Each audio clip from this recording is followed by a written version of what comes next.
নমস্কার, বং ভাইবসের আরও একটি নতুন ব্লগে সকলকে জানাই অনেক অনেক ওয়েলকাম। আজকে যে রেসিপিটা নিয়ে হাজির হয়েছি আপনাদের সামনে, এটা কিন্তু স্পেশালি গরমকালের জন্যই। কারণ এই রেসিপিটার যে মেন ইনগ্রিডিয়েন্টস অর্থাৎ পাট শাক, সেটা কিন্তু শুধুমাত্র গরমকালেই পাওয়া যায়। আজকের রেসিপির নাম হচ্ছে পাট শাকের ঝোল। তো এটা ভীষণই একটা সিম্পল রেসিপি, কিন্তু গরমকালের জন্য একটা পারফেক্ট রেসিপি। খেতে যতটা সুস্বাদু, গরমকালে পেটের জন্যও কিন্তু এই রেসিপিটা খুবই ভালো।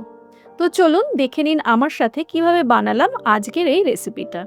তো প্রথমেই আমি যেটা করেছি, চিংড়ি মাছ ধুয়ে নিয়ে জলটা ঝরিয়ে কড়াইতে সর্ষের তেল দিয়ে চিংড়ি মাছগুলো প্রথমে একটু ভেজে নিতে হবে। তো নুন হলুদ দিয়ে আমি চিংড়ি মাছগুলোকে হালকা করে ভেজে নেব। খুব কিন্তু কড়া ভাজবো না, এতে চিংড়ি মাছের টেস্টটাও নষ্ট হয়, প্লাস কিন্তু চিংড়ি মাছের যে সফটনেসটা সেটাও নষ্ট হয়ে যায়। তো দেখুন, খুবই কিন্তু হালকা করে জাস্ট ভেজে নিয়েছি। এবারে চিংড়ি মাছগুলো তুলে নিলাম। এই রেসিপিটা কিন্তু গরম ভাতের সাথে একদম জাস্ট জমে যায়, সুতরাং এই রেসিপিটা কিন্তু দেখে একবার ট্রাই করবেনই। তো ওই কড়াইতেই কিন্তু দিয়ে দিলাম আরও একটু সর্ষের তেল। আজকের এই রেসিপি কিন্তু সর্ষের তেলেই আমরা বানাবো। তো সর্ষের তেলটা একটু গরম হয়ে গেলে দিয়ে দিলাম গোটা শুকনো লঙ্কা দুখানা, আর দিলাম সামান্য পরিমাণে কালো জিরে ফোড়নে।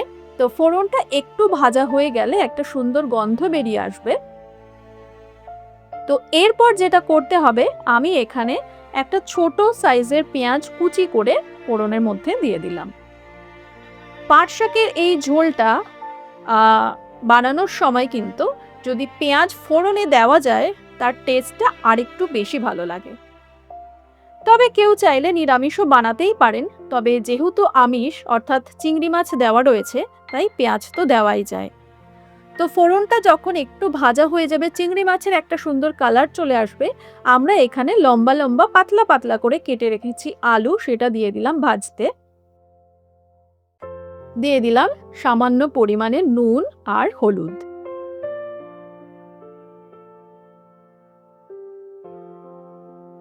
এবারে আমরা এই আলুগুলোকে কিন্তু ভেজে নেব।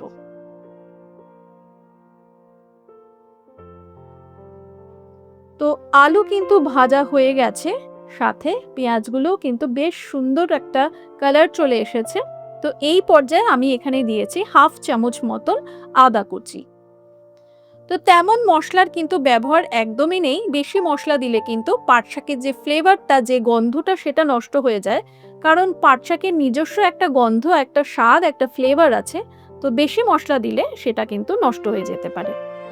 আর দিলাম হাফ চামচের থেকেও কম পরিমাণে জিরে গুঁড়ো। ব্যাস, আজকে কিন্তু আর এক্সট্রা কোনো মশলা আমরা ব্যবহার করব না।